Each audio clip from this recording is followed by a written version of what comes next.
Hello, എല്ലാവരും സുഖമായിരിക്കുന്നു എന്ന് വിശ്വസിക്കുന്നു. ഇവിടെ ഞങ്ങൾ സുഖമായിട്ടിരിക്കുന്നു കേട്ടോ. ആദ്യം തന്നെ എൻ്റെ ചാനൽ സബ്സ്ക്രൈബ് ചെയ്ത എല്ലാവർക്കും ഒത്തിരി നന്ദിയുണ്ട് കേട്ടോ.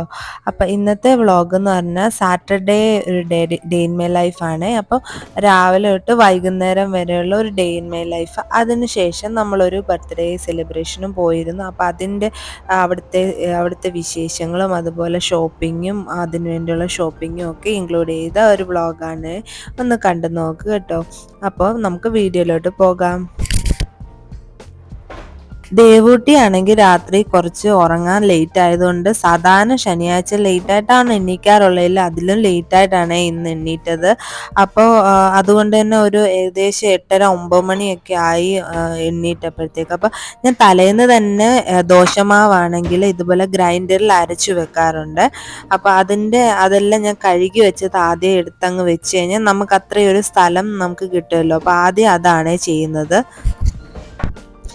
ശനിയാഴ്ച ദിവസങ്ങളിലാണെങ്കിൽ ഇവിടെ ക്രിക്കറ്റ് ഉള്ളത് കാരണം ഹസ്ബൻഡ് രാവിലെ ക്രിക്കറ്റ് കളിക്കാൻ പോകുന്നതുകൊണ്ട് രാവിലെ തന്നെ കാപ്പിയൊക്കെ ഇട്ട് കുടിച്ചിട്ടാണ് പോകുന്നത്. അപ്പോൾ എനിക്ക് വേണ്ടി മാത്രം ഞാൻ കുറച്ച് ജീരകവെള്ളം മാത്രമാണ് ഉണ്ടാക്കുന്നത്. അത് ആദ്യം തന്നെ അങ്ങ് റെഡിയാക്കാമെന്ന് വിചാരിച്ച് അത് മാത്രം ചെയ്യുക കേട്ടോ. അപ്പോഴാണ് ഞാൻ പെട്ടെന്ന് ഓർത്തത് രണ്ടാൾക്കുള്ള വെള്ളം വേണ്ടല്ലോ എന്ന് വിചാരിച്ച് ബാക്കി ഞാൻ മാറ്റിയിട്ടാണ് നമ്മുടെ ഈ ഒരു കാപ്പി ഉണ്ടാക്കിയത്. അപ്പം ഞാൻ ഓൾറെഡി ഓവനിൽ ലൈറ്റ് വെച്ചിട്ടാണ് ഇട്ടിട്ടാണ് നമ്മുടെ മാവ് ഇങ്ങനെ പുളിക്കാനായിട്ട് വെക്കുന്നത്. കാരണം ഇവിടെ വെളിയിൽ വെച്ച് കഴിഞ്ഞാൽ അത് നന്നായിട്ട് പൊങ്ങി വരാറില്ല. അപ്പം അതെല്ലാം എടുത്ത് നമ്മൾ ആദ്യമേ വെളിയിൽ വെച്ചു. ഇനി ഞാൻ ഉപ്പിടാതാണ് ഈ മാവൊക്കെ അരയ്ക്കാറുള്ളത്. അപ്പോൾ കുറച്ച് ഉപ്പുകൂടി ഇട്ടിട്ട് നല്ലതായിട്ട് മിക്സ് ചെയ്യുവാണ്. രണ്ടായിട്ട് വെച്ച് എന്താണെന്ന് വെച്ചാൽ നമ്മൾ ഒന്നായിട്ട് വെച്ചാൽ ചിലപ്പോൾ തൂകി പോയാലോ എന്ന് വെച്ചിട്ട് 2 പാത്രത്തിലായിട്ടാണ് ഞാൻ വെച്ചിരുന്നത്. ദോശയ്ക്ക് വേണ്ടിയിട്ട് സാമ്പാർ ഉണ്ടാക്കാമെന്ന് വെച്ചു. പെട്ടെന്ന് ഞാൻ റെഡിയാക്കാറുണ്ട് സാമ്പാർ. അങ്ങനെ ഒത്തിരി ബുദ്ധിമുട്ടൊന്നുമില്ല. നമ്മുടെ ഈ വെജിറ്റബിൾസ് കട്ട് ചെയ്യുന്ന ഒരു ബുദ്ധിമുട്ട് മാത്രമേ ഉള്ളൂ. അല്ലാതെ നമുക്ക് പെട്ടെന്ന് ഉണ്ടാക്കി കഴിഞ്ഞാൽ നമുക്ക് ഉച്ചയ്ക്കാണെങ്കിലും ചോറിൻ്റെ കൂടെ സാമ്പാറാക്കാമല്ലോ. അപ്പോൾ അതുകൊണ്ടാണ് സാമ്പാർ തന്നെ റെഡിയാക്കാമെന്ന് വിചാരിച്ചത്. കാരണം നമുക്ക് ശനിയാഴ്ച ആകുമ്പോൾ നമുക്ക് വേറെ ഒരു കറി കൂടെ ഉണ്ടാക്കുന്ന ആ ഒരു ടൈമും നമുക്ക് ലാഭിക്കാം. നല്ല വെജിറ്റബിൾ കഴിക്കുകയും ചെയ്യാമല്ലോ എന്ന് വിചാരിച്ചു. സാമ്പാറിനാണെങ്കിൽ നമ്മൾ 2 വിസിലടുപ്പിച്ച് നമ്മൾ പരിപ്പ് വേവിക്കാറുണ്ട്. മീഡിയം തീയിലിട്ടിട്ട് ഒരു 2 വിസിലടിച്ചാൽ മതി. അത് കഴിഞ്ഞതിന് ശേഷം എന്നിട്ട് കുക്കർ തുറന്നിട്ട് നമ്മുടെ ബാക്കിയുള്ള വെജിറ്റബിൾസ് ആഡ് ചെയ്യുന്നതാണ് നല്ലത്. ഒരുമിച്ചിടുന്നതിനെക്കാട്ടി കുറച്ചുകൂടെ എനിക്ക് തോന്നി ടേസ്റ്റ് അങ്ങനെ ആയിരിക്കുമെന്ന്. അപ്പോൾ പാരലായിട്ടാണെങ്കിൽ ഞാൻ ജീരക വെള്ളം കൂടെ റെഡിയാക്കിയിട്ടുണ്ട്. ഫ്രിഡ്ജിൽ നിന്ന് സാമ്പാറിന് വേണ്ട കഷ്ണങ്ങളൊക്കെ മാറ്റി വെച്ചിട്ട് മോളെ വിളിച്ച് എണ്ണിപ്പിക്കാമെന്ന് വെച്ചു. കാരണം ഇപ്പം തന്നെ 9 മണിയൊക്കെ കഴിഞ്ഞു കേട്ടോ. അപ്പം ദേവു ആണെങ്കിൽ ഇനിയും ഉറക്കാൻ സമ്മതിച്ചാലാണ് നമ്മൾ കുറേ നേരം കൂടെ ഉറങ്ങും. അപ്പോൾ അവളെ വിളിച്ച് എണ്ണിപ്പിച്ചിട്ട് നമ്മൾ ബാക്കി പരിപാടിയൊക്കെ സ്റ്റാർട്ട് ചെയ്യാമെന്ന് വിചാരിച്ചു. നമ്മളിനി കഷ്ണം അരിയുന്ന ആ ഒരു ബുദ്ധിമുട്ട് മാത്രമേ ഉള്ളൂ. അപ്പം അവളെ റെഡിയാക്കാമെന്ന് വിചാരിച്ചു. പക്ഷെ അപ്പോഴത്തേക്ക് അവൾക്ക് നല്ലോണം തണുക്കുന്നെന്ന് പറഞ്ഞിട്ട് അവൾ എന്നെ കൊണ്ട് ഇതുപോലെ കമ്പിളിയൊക്കെ വെച്ച് പുതപ്പിച്ചു കേട്ടോ. ഇവിടെ ഒട്ടുമിക്ക എല്ലാവരുടെ വീട്ടിലും പെറ്റ്സ് ഉണ്ട്. അപ്പം അവിടെ ഏതോ ഒരു പട്ടി കുരയ്ക്കുന്നത് അവൾ കേട്ടു.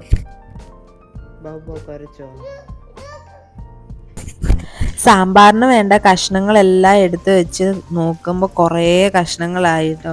അപ്പോൾ അരിഞ്ഞ് വന്നപ്പോഴത്തേക്കും നമ്മുടെ പരിപ്പാണെങ്കിൽ നല്ലോണം വെന്തു. അപ്പോൾ അത് ഞാൻ മാറ്റി വെച്ചിട്ട് ബാക്കി നമുക്ക് അരിയാനുള്ളതെല്ലാം റെഡിയാക്കുമായിരുന്നു. അങ്ങനെ റെഡിയാക്കി അരിഞ്ഞ് വന്നപ്പോഴത്തേക്ക് ഒത്തിരി അങ്ങ് ആയിപ്പോയി കഷ്ണങ്ങളൊക്കെ. പക്ഷെ ഞാൻ വിചാരിച്ചു ഉച്ചയ്ക്ക് നമ്മൾക്ക് എടുക്കാമല്ലോ എന്ന് വിചാരിച്ച് ഉള്ളതെല്ലാം ഞാൻ അങ്ങ് ഇട്ടു. അവസാനം ആ കുക്കർ അങ്ങ് നിറഞ്ഞുപോയി.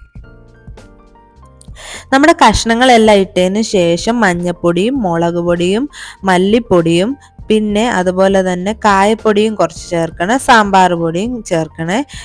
അതിനുശേഷം ഉപ്പൂടെ ചേർത്ത് ആവശ്യത്തിന് വെള്ളവും കൂടെ ഒഴിച്ചിട്ട് കുക്കറിലോട്ട് വെച്ചാൽ മതി. നല്ല അടിപൊളി സാമ്പാർ റെഡിയാണ് കേട്ടോ. ഒരുപാട് ബുദ്ധിമുട്ടൊന്നും ഇല്ലാതെ ഈസി ആയിട്ട് ഉണ്ടാക്കാൻ പറ്റുന്ന ഒരു സാമ്പാറാണ് ഇത്. ഒന്ന് ട്രൈ ചെയ്ത് നോക്കണേ. ഞാൻ എൻ്റെ റെസിപ്പി ഇട്ടിട്ടുണ്ടായിരുന്നു. ഞാൻ വേണം ലിങ്ക് കൂടെ ഷെയർ ചെയ്തേക്കാമേ. പാരലല് ഇഡലി കൂടെ നമുക്കൊന്ന് വേവിച്ചെടുക്കാമെന്ന് വിചാരിച്ചു കേട്ടോ. കുറച്ച് എണ്ണ തൂവിയിട്ട് ഇഡലി കൂടെ വെച്ച് കഴിഞ്ഞാൽ അതുകൂടെ റെഡി ആകുമല്ലോ. ഇന്ന് ഒട്ടും സമയം ഇല്ലാത്തതുകൊണ്ട് മോൾക്ക് സെപ്പറേറ്റ് ആയിട്ട് ഞാൻ ഉണ്ടാക്കിയില്ല ഇഡലി. അല്ലെങ്കിൽ ഞാൻ എന്തെങ്കിലും ക്യാരറ്റോ ബീട്രൂട്ടോ അങ്ങനെ എന്തെങ്കിലും ആഡ് ചെയ്ത് സാധാരണ ചെയ്യാറുണ്ട് കേട്ടോ. അപ്പോൾ കുറച്ച് ഉപ്പൂടെ ഇടാൻ മറന്നുപോയായിരുന്നു. അപ്പോൾ ഈ ഉപ്പൂടെ ചേർത്തിട്ട് ഇതുപോലെ കലക്കിയിട്ട് ഞാനിതുപോലെ ചുട്ടെടുക്കാറാണേ ഉള്ളത്. ഇതിൻ്റെ റെസിപ്പി വേണമെങ്കിൽ ഞാൻ ഇടാം കേട്ടോ, ഈ മാവ് എങ്ങനെയാണ് ഉണ്ടാക്കുന്നതെന്നുള്ളത്. അപ്പോൾ അത്രയേ ഉള്ളൂ. ഭയങ്കര എളുപ്പമായിട്ട് നമുക്ക് റെഡിയാക്കാമല്ലോ ഇഡലി ആകുമ്പോഴേ. ഒരു 10 മിനിറ്റ് കൊണ്ട് തന്നെ ഇഡലി സെറ്റ് ആയിക്കോളും. ഞാൻ ഉപയോഗിക്കുന്ന ഈ ഇഡലിക്കുട്ടകളെല്ലാം ഞാൻ ഇന്ത്യയിൽ നിന്ന് വന്നപ്പോൾ തന്നെ കൊണ്ടുവന്നിട്ടുണ്ടായിരുന്നു. അതുപോലെ ഗ്രൈൻഡറും എല്ലാം നമ്മൾ കൊണ്ടുവന്നിട്ടുണ്ടായിരുന്നു കേട്ടോ. ഞങ്ങളെന്ന് പറഞ്ഞാൽ ഇഡലി ദോശ അതിൻ്റെയൊക്കെ ആൾക്കാരാണ്. അപ്പോൾ അതില്ലാത്തൊരു ആലോചിക്കാൻ പോലും പറ്റത്തില്ല. അപ്പോൾ ആദ്യമേ ഇവിടെ വന്നപ്പോൾ തന്നെ അതെല്ലാം സെറ്റാക്കിക്കൊണ്ടാണ് വന്നത്. അപ്പം ഇഡലിയുടെ എല്ലാ പരിപാടിയും കഴിഞ്ഞിട്ട് മോളെ പല്ലൊന്ന് തേപ്പിച്ച് കഴിഞ്ഞ് മോളെ ഒന്ന് റെഡി ആക്കി എടുത്തിട്ട് ബാക്കിയുള്ള കാര്യങ്ങൾ അവൾക്ക് അപ്പോഴത്തേക്ക് നമ്മുടെ ഇഡലി എല്ലാം റെഡി ആയിട്ടുണ്ടായിരുന്നു കേട്ടോ.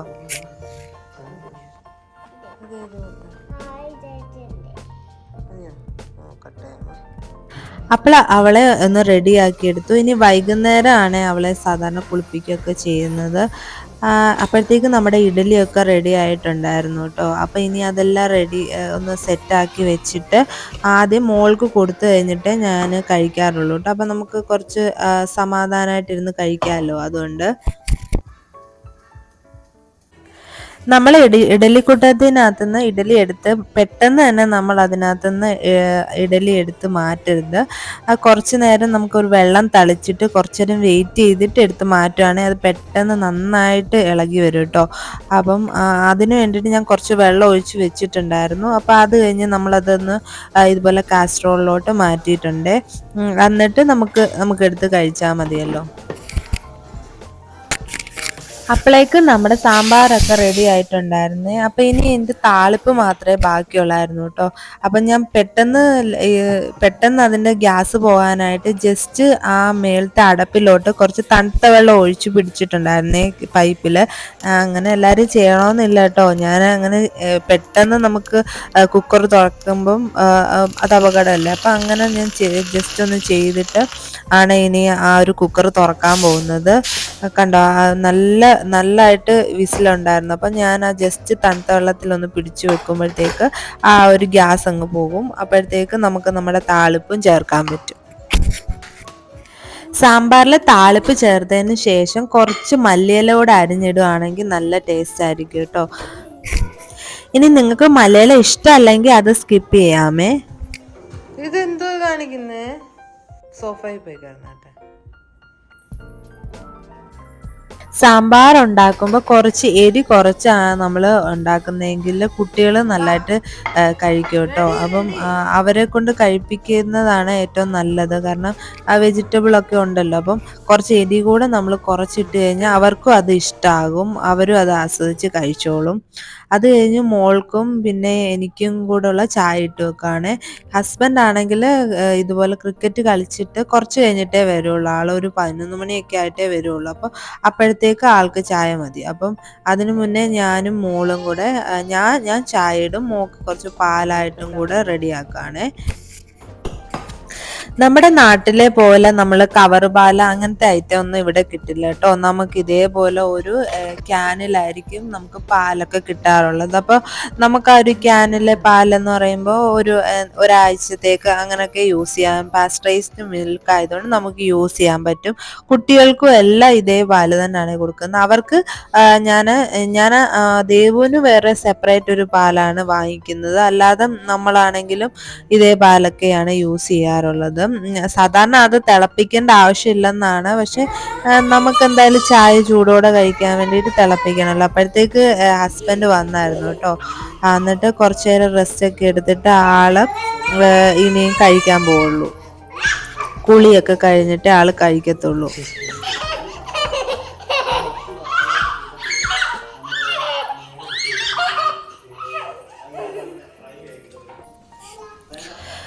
ഞാനാണെങ്കിൽ ഒരു നേരം മാത്രമേ പാല് കുടിക്കൂ. പാല് മീൻസ് ചായ ആയിട്ടോ കാപ്പിയായിട്ടോ കുടിക്കാറുള്ളൂ കേട്ടോ. വൈകുന്നേരം ആണെങ്കിൽ എന്തെങ്കിലും ഗ്രീൻ ടീയോ അങ്ങനെയൊക്കെ യൂസ് ചെയ്യാറുള്ളൂ. കാരണം വെയിറ്റ് ഇപ്പം കുറയ്ക്കാനുള്ള ഒരു ഇതിലായതുകൊണ്ട്. അപ്പോൾ അതിന് വേണ്ടിയിട്ട് കുറച്ച് മധുരം ഇല്ലാതെ എനിക്ക് കാപ്പി കുടിക്കാൻ പറ്റത്തില്ല. അതുകൊണ്ട് കുറച്ച് ഞാനൊരു ബ്രൗൺ ഷുഗർ കൂടെ ആഡ് ചെയ്യുവേ. എന്നിട്ട് കാപ്പിപ്പൊടിയും കൂടി ഇട്ടിട്ട് ഒരു കാപ്പി അത് രാവിലെ കുടിക്കും. പിന്നെ വൈകുന്നേരം എന്തെങ്കിലും ഗ്രീൻ ടീയോ അങ്ങനെ വല്ലതും കുടിക്കാറുള്ളൂ. അപ്പോഴത്തേക്ക് ആളും കുളിച്ച് കഴിഞ്ഞിട്ട് വന്ന് കഴിക്കാൻ തുടങ്ങി കേട്ടോ. അത് കഴിഞ്ഞ് കുറച്ച് നേരം മോളെ നോക്കും, മോളുടെ കൂടെ കളിക്കുക. അത് കഴിഞ്ഞിട്ട് ബാക്കി കാര്യങ്ങളൊക്കെ ചെയ്യാൻ പോകും. അപ്പം ഞാൻ ആളിനെ ഏൽപ്പിച്ചിട്ട് ബാക്കി ചോറും അങ്ങനത്തെ കാര്യങ്ങളൊക്കെ ചെയ്യുന്നത്. വീക്കെൻഡിലാണെങ്കിൽ ഇടയ്ക്കാണെങ്കിൽ എന്തെങ്കിലും ഒരു സ്നാക്സ് മോക്ക് കൊടുക്കും. ഞങ്ങളും അതുപോലെ എന്തെങ്കിലും കഴിക്കാറുണ്ട് കേട്ടോ. ഒരു 11:30 ആകുമ്പോഴത്തേക്ക് ഞാൻ ചോറ് ഇതുപോലെ ഒരു കുക്കറിലെടുത്ത് വെക്കാറുണ്ട്. അത് കഴിഞ്ഞിട്ട് ബാക്കിയുള്ള കറികളൊക്കെ സ്റ്റാർട്ട് ചെയ്യത്തുള്ളൂ. അപ്പോൾ കുറേ നാളായിട്ട് ബീൻസ് വാങ്ങിയിട്ട് വെച്ചിട്ടുണ്ട്. അപ്പോൾ ഇന്നാണെങ്കിൽ ബീൻസ് തോരൻ വെക്കാമെന്ന് വെച്ചു കേട്ടോ. എനിക്ക് ബീൻസ് തോരൻ വെക്കാൻ എന്താ കഴിക്കാൻ ഇഷ്ടമാണെങ്കിലും ഇത് അരിഞ്ഞെടുക്കേണ്ടത് ഭയങ്കര എനിക്ക് മടിയാണ്. അപ്പം ഞാൻ മാക്സിമം ഇങ്ങനെ തള്ളി നീക്കിയിട്ട് ലാസ്റ്റ് മാത്രമേ ബീൻസ് ഇങ്ങനെ ഉണ്ടാക്കാറുള്ളൂ കേട്ടോ. എനിക്ക് ഭയങ്കര മടിയാണ് അതിങ്ങനെ അരിഞ്ഞെടുക്കുന്നത്. എനിക്ക് ഏറ്റവും പാടുള്ള പണി ഈ കട്ടിങ്ങും അതുപോലെ തന്നെ പാത്രം കഴുകുന്നതും. ഇത് രണ്ടും എനിക്ക് അത്ര ഇഷ്ടമല്ല. ഇവിടെ ആണെങ്കിൽ സൺഫ്ലവർ ഓയിൽ ആണെങ്കിലും നമ്മുടെ വെളിച്ചെണ്ണ ആണെങ്കിലും കോസ്കോയിൽ നിന്നാണ് വാങ്ങിക്കുന്നത്. അപ്പം നമ്മൾ ഇതുപോലെ വലിയൊരു ക്യാനാണ് വാങ്ങിക്കാറുള്ളത്. ഒരു 2-3 മാസത്തേക്ക് ഇത് മതിയാകും. അപ്പം നമുക്ക് കോസ്കോയിൽ നിന്ന് വാങ്ങിക്കുമ്പോൾ കുറച്ച് നമുക്ക് ലാഭവും കിട്ടും. ഇവിടെ ഇതുപോലെ സൺഫ്ലവർ ഓയിലായാലും വെളിച്ചെണ്ണയാണെങ്കിലും നെയ്യും ഒക്കെ നമുക്ക് കോസ്കോയിൽ നിന്ന് നമുക്ക് കിട്ടാറുണ്ട് കേട്ടോ. ഇത് നമ്മുടെ നാട്ടിൽ നിന്ന് വരുന്ന നെയ്യല്ല കേട്ടോ. ഇത് എനിക്ക് തോന്നുന്നു ഫിലിപ്പീൻസിൽ നിന്ന് വരുന്ന നെയ്യാണ്. നമ്മുടെ തേങ്ങാപ്പാൽ വെച്ചിട്ട് ഉണ്ടാക്കുന്ന നെയ്യാണ്. നമ്മുടെ നാട്ടിലൊക്കെ ആണെങ്കിൽ കൊപ്ര വെച്ചിട്ടല്ലേ. അപ്പോൾ ഇത് തേങ്ങാപ്പാലിൽ നിന്ന് ഉണ്ടാക്കിയെടുക്കുന്ന വെളിച്ചെണ്ണയാണ് കേട്ടോ. സോറി, നെയ്യല്ല, വെളിച്ചെണ്ണയാണ്. അപ്പോൾ അത് നമ്മൾ കുറച്ച് വെളിച്ചെണ്ണ ഒഴിച്ചിട്ട് ഭയങ്കര ഈസി ആയിട്ട് ഞാൻ ഇതുപോലെ തോരൻ ഉണ്ടാക്കാറുള്ളൂ കേട്ടോ. ഇതുപോലെ കടുക് പൊടിച്ചിട്ട് കുറച്ച് നമ്മുടെ കരിവേപ്പിലയും കൂടെ ആഡ് ചെയ്ത് ജസ്റ്റ് ഒന്ന് മൂപ്പിച്ചിട്ട് അതിലോട്ട് ഞാനിപ്പം ബീൻസും അതുപോലെ സവാളയും പച്ചമുളകും കൂടെ അരിഞ്ഞു വെച്ചിട്ടുണ്ട്. പച്ചമുളക് നമ്മുടെ എരിവിനനുസരിച്ച് എത്ര എണ്ണം വേണമെന്ന് വെച്ചാൽ ആഡ് ചെയ്യാം കേട്ടോ. അതോരോരുത്തരുടെ ഇഷ്ടമാണ്. എന്നിട്ട് അതിലോട്ട് കുറച്ച് ഉപ്പൂടെ ആഡ് ചെയ്തിട്ട് നല്ലോണം ഒന്ന് ഇളക്കിയിട്ട് മൂടി വെച്ചേക്കണം. ഇതിനകത്ത് നമ്മൾ വെള്ളം ഒഴിക്കേണ്ട ആവശ്യമില്ല കേട്ടോ. ബീൻസിന് അത് പെട്ടെന്ന് വെന്ത് പോകുന്ന ഒരു പച്ചക്കറി ആയതുകൊണ്ട് നമ്മൾ വെള്ളം ഒഴിക്കാതെ ജസ്റ്റ് ഇതൊന്ന് വഴറ്റിയിട്ട് ജസ്റ്റ് അടച്ചു വെച്ചാൽ മതി. ഏറ്റവും ലോ ഫ്ലെയിമിൽ അടച്ചു വെക്കണേ. ഇതിന് ചേർക്കാനുള്ള അരപ്പിന് വേണ്ടിയിട്ട് നമ്മൾ ഡീഫ്രോസ്റ്റ് ചെയ്യുവാണ് തേങ്ങ ചിരകിയത്. അതൊന്ന് ഡീഫ്രോസ്റ്റ് ചെയ്തിട്ട് അതിലോട്ട് കുറച്ച് സവാള, എൻ്റെ കുഞ്ഞുള്ളി തീർന്നു പോയി, അതുകൊണ്ട് സവാള ജസ്റ്റ് ഇതിലോട്ട് ആഡ് ചെയ്യുന്നുണ്ട്. പിന്നെ ഒരു 2 നമ്മുടെ വെളുത്തുള്ളിയും കൂടെ ആഡ് ചെയ്തിട്ട് കുറച്ച് ജീരകവും അതുപോലെ തന്നെ മഞ്ഞൾപ്പൊടിയും ചേർത്താൽ നമ്മുടെ അരപ്പ് റെഡിയാണ്. ഞാൻ ഓൾറെഡി പച്ചമുളക് അതിനകത്ത് ഇട്ടത് കൊണ്ട് ഇതിനകത്ത് പച്ചമുളക് ചേർക്കുന്നില്ല കേട്ടോ. ഇനി നിങ്ങൾക്ക് എരി ഭയങ്കര ഇഷ്ടമാണെങ്കിൽ ഇതിനകത്തൂടെ നിങ്ങൾക്ക് പച്ചമുളകും ചേർക്കാം കേട്ടോ. ജസ്റ്റ് അതൊന്ന് നമ്മുടെ മിക്സിയിലൊന്ന് കറക്കിയെടുത്താൽ മതി കേട്ടോ. ഇത് ജസ്റ്റ് നമ്മുടെ ഈ ഒരു ബീൻസ് ഒന്ന് വെന്തെന്ന് ഉറപ്പായി കഴിഞ്ഞാൽ നമ്മുടെ അരപ്പൊന്ന് ചേർത്തിട്ട് ഞാൻ ജസ്റ്റ് ഒന്ന് ഒതുക്കി കൊടുക്കും കേട്ടോ. നടുക്കോട്ട് അതൊന്ന് ഇട്ടിട്ട് ബാക്കി സൈഡിലുള്ള എല്ലാം കൂടെ അതിന് മുകളിലോട്ടൊന്ന് ഒതുക്കി വെച്ച് കൊടുക്കുമ്പോഴത്തേക്ക് നന്നായിട്ട് അരപ്പും ഒന്ന് വെന്ത് വരും. അപ്പം നമ്മുടെ എന്നിട്ട് ഒരു 2 മിനിറ്റ് വെച്ച് കഴിഞ്ഞാൽ നമ്മുടെ ബീൻസ് തോരന് റെഡി ആയിട്ടുണ്ട്. എന്നിട്ട് നമുക്കതിന്ന് അടുപ്പിൽ നിന്ന് മാറ്റാം. എന്തോ ഇത് എന്തോ അട്ടയോ?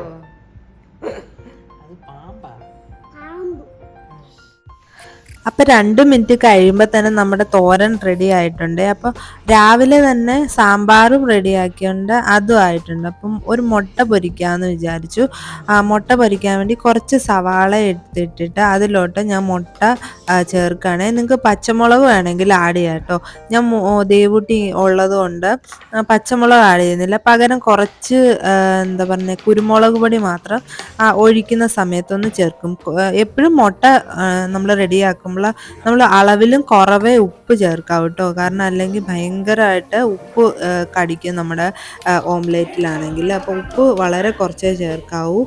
നമ്മൾ ഇത് ജസ്റ്റ് നികത്തിയിട്ട് അതിൻ്റെ മുകളിലോട്ട് കുറച്ച് കുരുമുളക് ഞാനിങ്ങനെ സ്പ്രെഡ് ചെയ്യുന്നതേ ഉള്ളൂ. അതാകുമ്പോൾ മോക്കാണെങ്കിൽ അധികം എരി ഉണ്ടാവില്ല. അല്ലാതെ പച്ചമുളക് ഇടുകയാണെങ്കിൽ ഭയങ്കര എരിയായിരിക്കും നമ്മുടെ മുട്ടയ്ക്ക്. ദേവുട്ടിക്ക് വേണ്ടി മാത്രമാണ് മുട്ട റെഡിയാക്കുന്നത്. ഞങ്ങൾക്കാണെങ്കിൽ തലേന്നത്തെ മീൻകറിയും കപ്പയൊക്കെ ഇരിപ്പുണ്ടായിരുന്നു. അപ്പം നമുക്കതുകൂടെ മതിയല്ലോ. അപ്പം തന്നെ ഒരുപാട് കറികളായി. അപ്പം മോൾക്ക് അതത്ര ഇഷ്ടം. മീൻ കഴിക്കും, പക്ഷെ അവള് എന്താ പറയുക, എരി ഒത്തിരി ഉണ്ടെങ്കിൽ കഴിക്കത്തില്ല. ഇത് മുളകിട്ട മീൻകറി ആയതുകൊണ്ട് അവൾ അത്ര ഇഷ്ടപ്പെട്ട് കഴിക്കത്തില്ല കേട്ടോ. കുറച്ചൊക്കെ ഞാൻ കൊടുക്കും, എന്നാലും അത്ര ഇഷ്ടമല്ല.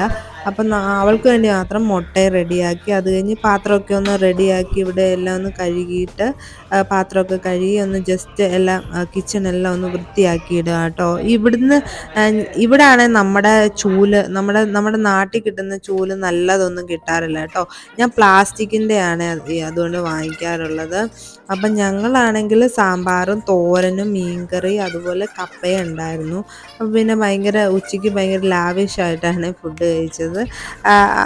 അടിപൊളിയായിരുന്നു. ദേവൂട്ടി ചില ദിവസങ്ങളിൽ അവൾക്ക് തന്നെ കഴിക്കാനായിരിക്കും ഇഷ്ടം, ചില ദിവസങ്ങളിൽ തന്നെ കഴിക്കൂല. അങ്ങനെയൊക്കെ ഉള്ളപ്പോൾ നമ്മൾ തന്നെ വാരി കൊടുക്കേണ്ടി വരും. മാക്സിമം തന്നെ കഴിപ്പിക്കാൻ നോക്കാറുണ്ട്, എന്നാലും ചില ദിവസങ്ങളിൽ അതിന് സമ്മതിക്കാറില്ല. അപ്പം മോള് കഴിച്ച് കുറച്ച് നേരം ഒന്ന് ഇരുന്നിട്ട് അവളെ ഒന്ന് ഉറക്കുമോ. അത് കഴിയുമ്പോഴത്തേക്ക് അവൾ ഒരു 3-4 മണി വരെ ഉറങ്ങാറുണ്ട്. അത് കഴിഞ്ഞ് ആ സമയത്താണ് ഞാനും ഹസ്ബൻഡും എല്ലാം ഫുഡ് കഴിക്കുന്നത്. അപ്പം നമുക്ക് കുറച്ച് സമാധാനമായിട്ടിരുന്ന് കഴിക്കാമല്ലോ. അതുകൊണ്ട് അപ്പം ഞങ്ങൾ ഇതുപോലെ കപ്പയും അതുപോലെ തന്നെ മീൻകറിയൊക്കെ ചൂടാക്കി അങ്ങനെ കഴിക്കുക കേട്ടോ. അപ്പോഴത്തേക്കും ഒരു വൈകുന്നേരം 3-3:30 ആയിട്ടുണ്ടായിരുന്നു. കാരണം അവളെ കൂടെ ഉറക്കിയിട്ട് നമുക്ക് റെസ്റ്റ് എടുക്കാം. കുറച്ചു നേരം ഞാനും ആ സമയം റെസ്റ്റൊക്കെ ചെയ്യും, TV കാണും, അല്ലെ എഡിറ്റൊക്കെ ചെയ്യും.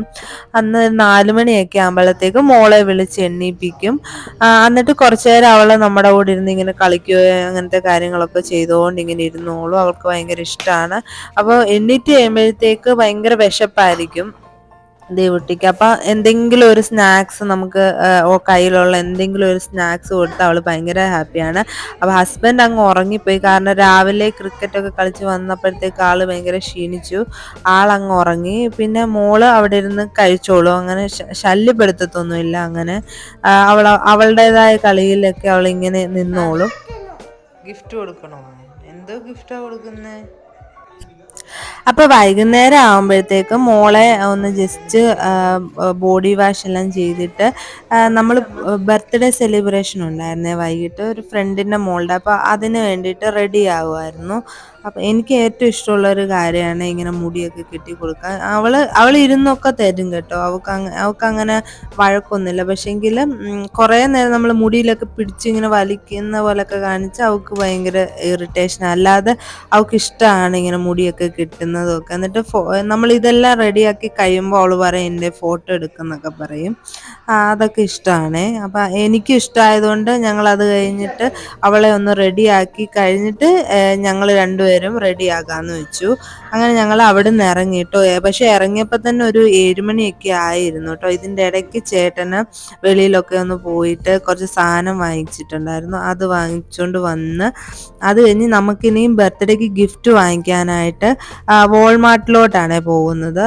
അവിടെ നിന്ന് ഗിഫ്റ്റ് വാങ്ങിയിട്ട് നമുക്ക് കാറിൽ കൊണ്ടുവന്ന് റാപ്പ് ചെയ്യാമെന്ന് വിചാരിച്ചു. കാരണം നമുക്ക് സമയമില്ല, നമ്മൾ ലേറ്റായി ഓൾറെഡി. അതുകൊണ്ട് നമ്മൾ വോൾമാർട്ടിലോട്ട് പോയി. ഇവിടെ വീക്കെൻഡ് ആയിക്കഴിഞ്ഞാല് നല്ല തിരക്കായിരിക്കും കേട്ടോ. റോഡെല്ലാം ഭയങ്കര തിരക്കായിരിക്കും. ഒരുവിധം തിരക്കെല്ലാം കഴിഞ്ഞ് നമ്മൾ അങ്ങനെ വാൾമാർട്ടിൽ എത്തി കേട്ടോ. വാൾമാർട്ടിൽ എത്തിക്കഴിഞ്ഞപ്പോൾ അതിൻ്റെ അകത്തും ഭയങ്കര തിരക്കായിരുന്നു. ഈ വീക്കെൻഡ് ആകുമ്പോഴത്തേക്ക് എല്ലാവരും ഇതുപോലെ സാധനങ്ങൾ വാങ്ങിക്കാൻ വരുന്നതുകൊണ്ട് നല്ല തിരക്കായിരുന്നു. കുറേ കുട്ടികളുടെ കുറേ ഡ്രസ്സിൻ്റെ കളക്ഷൻ പുതുതായിട്ട് വന്നിട്ടുണ്ടായിരുന്നേ. അപ്പോൾ അതൊക്കെ ഞങ്ങൾ ജസ്റ്റ് ഒന്ന് നോക്കുവാണ്, എന്തെങ്കിലും മോൾക്ക് പറ്റുന്ന നല്ല ഡ്രസ്സൊക്കെ ഉണ്ടോയെന്ന്. ഈ ഒരു പിങ്ക് ഡ്രസ്സ് ഞങ്ങൾക്ക് ഒത്തിരി ഇഷ്ടപ്പെട്ടു കേട്ടോ. അപ്പോൾ അത് അവൾക്ക് എടുത്തു. അവൾക്കും ചേരുന്ന ഒരു കളറായിരുന്നുകൊണ്ട് അത് എടുത്തു കേട്ടോ. അതുപോലെ ഒത്തിരി അതിൻ്റെ തന്നെ പല മോഡലും ഒക്കെ വന്നിട്ടുണ്ടായിരുന്നു. അപ്പം മോൾ എവിടെ പോയാലും നോക്കുന്നത് ബോളാണ്. അവൾക്ക് ഏറ്റവും ഇഷ്ടമുള്ള ഒരു കളിപ്പാട്ടം ബോൾസ് ആണ്. അപ്പം ആ ഫ്രണ്ടിന്റെ മോൾക്കാണെങ്കിൽ ഒരു 9 വയസ്സാണ്. അപ്പം ആൾക്ക് വേണ്ടിയിട്ടുള്ള ഗിഫ്റ്റ് ഒക്കെ നോക്കുമായിരുന്നു. അങ്ങനെ പല സെക്ഷനിൽ പോയി നോക്കി. അപ്പൊ ഇതൊക്കെ തീരെ ചെറിയ കുട്ടികളുടെ ഓരോ കളിപ്പാട്ടമായിരുന്നു. അപ്പൊ നമുക്ക് കുറച്ചുകൂടെ വലിയ കുട്ടികൾക്ക് കളിക്കാൻ പറ്റുന്ന പോലെ ഇത് കണ്ടോ, ഈ ജുമാൻജി, അതുപോലെ ഈ മോണോപോളി, അതുപോലെ വേറൊരെണ്ണം ആദ്യം നമ്മൾ എടുത്തില്ലേ, ഇത് ഏട്ടൻ്റെ കയ്യിലിരിക്കുന്നത്. അങ്ങനെ 3 നമ്മൾ സെലക്ട് ചെയ്ത് അതിലൊരെണ്ണമാണ് നമ്മൾ എടുത്തത്. അപ്പം നിങ്ങൾക്ക് ഏതാ ഞാൻ എടുത്തതെന്ന് നിങ്ങൾക്കൊന്ന് ഗസ് ചെയ്യാമെങ്കിൽ ഒന്ന് കമന്റ് ചെയ്യണേ. അപ്പം അതും എടുത്തു. പിന്നെ അതുപോലെ മോൾക്കാണെങ്കിൽ അപ്പോഴത്തേക്ക് ബാർബിയുടെ കുറേ ടോയ്സ് അവിടെ ഉണ്ടായിരുന്നു. അപ്പൊ അതൊക്കെ വേണമെന്ന് പറഞ്ഞിട്ട് ഭയങ്കരമായിട്ട് വഴക്കുണ്ടാക്കുന്നുണ്ടായിരുന്നു. അപ്പൊ അവൾക്ക് വേണ്ടിയിട്ട് ഒരു ബാർബിയുടെ ഒന്നല്ല, ഒരു 2 സെറ്റായിട്ടുള്ള ബാർബിയുടെ കുറച്ച് ടോയ്സ് എടുത്ത് നമ്മൾ അങ്ങനെ അവിടുന്ന് ഇവിടുന്ന് കുറച്ച് ദൂരം ഉണ്ടായിരുന്ന ആളുടെ വീട്. അപ്പൊ കുറച്ച് ലോങ് ഡിസ്റ്റൻസ് ഉണ്ടായിരുന്നു. അപ്പൊ സൺസെറ്റ് ഒക്കെ കണ്ട് ഇങ്ങനെ പോവായിരുന്നു. നല്ല രസം ഉണ്ടായിരുന്നു അതൊക്കെ കാണാന്. ബർത്ത്ഡേയുടെ കൂടുതൽ വീഡിയോസ് ഒന്നും ഞാൻ എടുത്തില്ല കേട്ടോ. ഒരു പ്രൈവറ്റ് ഫംഗ്ഷൻ ആയതുകൊണ്ട് ഞാൻ അങ്ങനെ അധികം വീഡിയോസ് ഒന്നും എടുത്തില്ല കേട്ടോ. കുട്ടികൾക്കൊക്കെ ഒരുപാട് ഇഷ്ടപ്പെടും ഇങ്ങനത്തെ ഫംഗ്ഷൻസ് ഒക്കെ. അത്രയേ ഉള്ളൂ കേട്ടോ. ഇപ്പോൾ ഒരു 11 മണിയൊക്കെ കഴിഞ്ഞ് നമ്മൾ വീട്ടിലെത്താൻ. അപ്പം എൻ്റെ വീഡിയോ ഇഷ്ടപ്പെട്ടെങ്കിൽ എന്തായാലും ഒന്ന് കമൻറ്റ് ചെയ്തേക്കണേ. Thank you.